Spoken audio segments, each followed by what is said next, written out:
Assalamualaikum warahmatullahi wabarakatuh. Perkenalkan, nama saya Nanda Susilowati. Di sini saya selaku manajer bagian mutu atau kualitas dalam perusahaan akan mencoba mendeskripsikan program dan langkah-langkah manajer mutu dalam bersaing sesuai perspektif Islam. Nah, yang pertama yaitu tugas dan tanggung jawab manajer mutu atau kualitas. Yang kedua yaitu manajemen kualitas dalam perspektif Islam, dan yang terakhir yaitu penetapan standar yang Islami. Nah, di sini saya akan mendeskripsikan tugas dan tanggung jawab mengenai penjualan produk yang sesuai dengan prinsip syariah. Yang pertama yaitu melaksanakan prosedur K3 dan lingkungan di tempat kerja.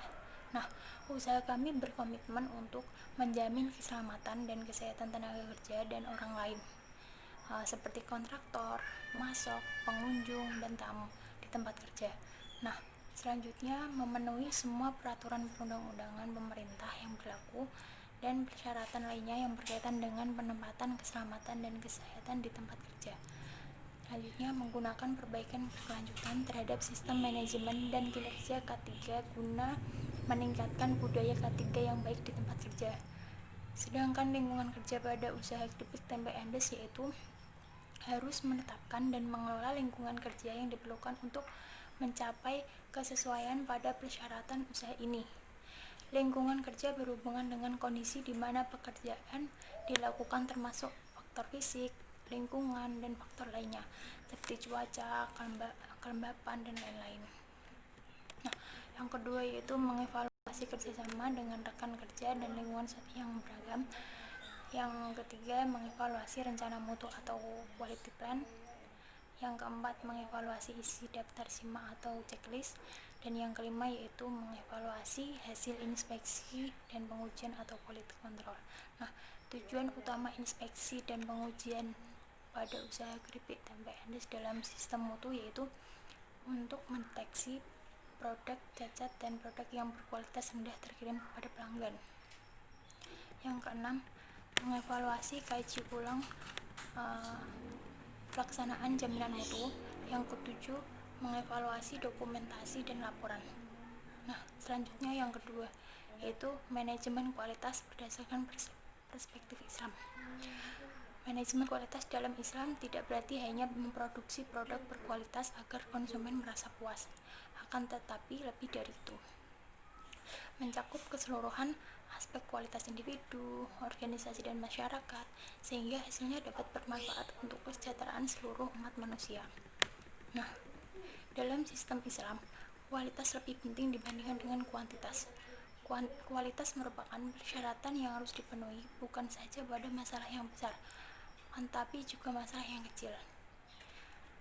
Tapi berdasarkan kondisi ini, bukan berarti lalu kuantitas tidak diperhitungkan.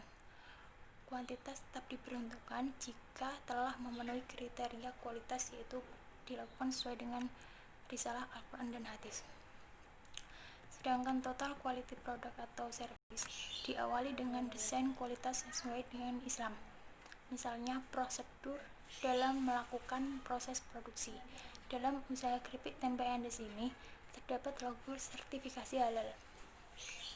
Sertifikasi ini memberikan tanda bukti bahwa produk yang diperjualbelikan telah memenuhi syarat kehalalan yang ditetapkan oleh fatwa MUI.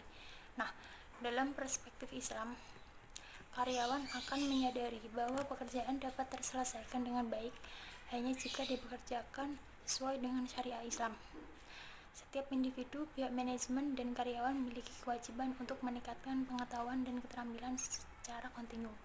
Tetapi tanggung jawab penyediaan fasilitasnya tetap berada di pihak manajemen. Yang terakhir yaitu penetapan standar yang Islami. Standar terdiri dari 3 jenis, yaitu standar desain produk atau bentuk dan karakteristik. Yang kedua, standar kinerja atau spesifikasi produk yang diinginkan. Dan yang ketiga yaitu standar proses atau spesifikasi aktivitas yang dilakukan hingga produk akhir. Beberapa standar Islami yang telah dikembangkan para ilmuwan, ahli kualitas, profesional bisnis, dan industrialis muslim, diantaranya adalah MS 1900 pada tahun 2005, yaitu standar yang dikeluarkan oleh Departemen Standar Malaysia. Standar ini dikembangkan dari ISO 9001 dengan menambahkan 3 komponen syariah, yaitu yang pertama akidah atau kepercayaan, akhlak atau perilaku, dan fikih atau interaksi antar manusia, lingkungan, dan hukum. Nah, sekiranya penjelasan dari saya, mohon maaf jika terdapat salah kata atau pengucapan. Wabillahi taufiq wal hidayah. Wassalamualaikum warahmatullahi wabarakatuh.